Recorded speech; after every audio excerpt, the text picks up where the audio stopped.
Ennen kuin seula voidaan valottaa, se täytyy tietenkin emulsoida. Ja nyt me emulsoidaan 3 seulaa, koska niitä ei ole koskaan liikaa valmiina.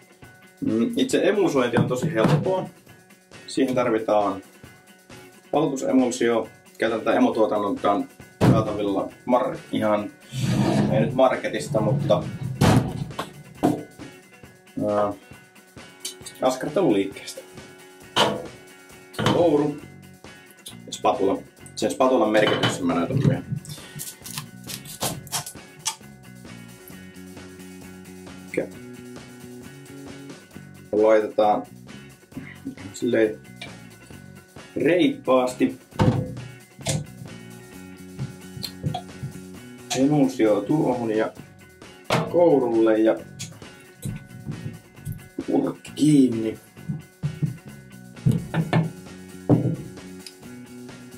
Emulsion levittäminen on hyvin yksinkertaista. Laitetaan se tuohon tasaisesti ja tehdään tasainen veto. Käännetään vähän pystyyn. Saadaan siististi se reuna tuohon. Ja sama juttu sisäpuolelle.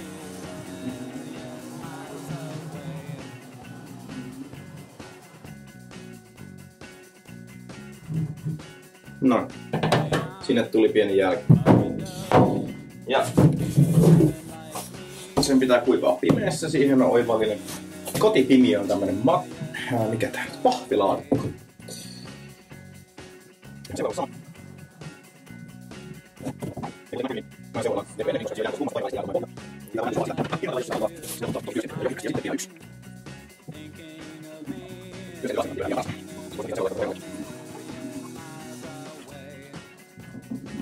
Noin.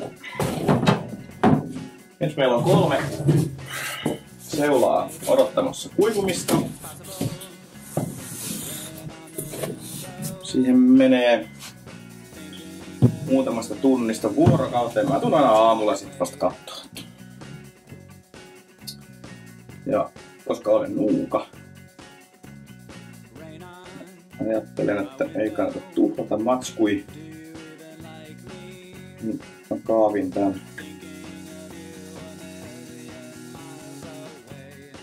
käyttämättä jääneen emulsion takaisin tuonne purkkiin. Purkki heti kiinni ja takaisin tänne pahjoittelemaan. Se on siinä. Sitten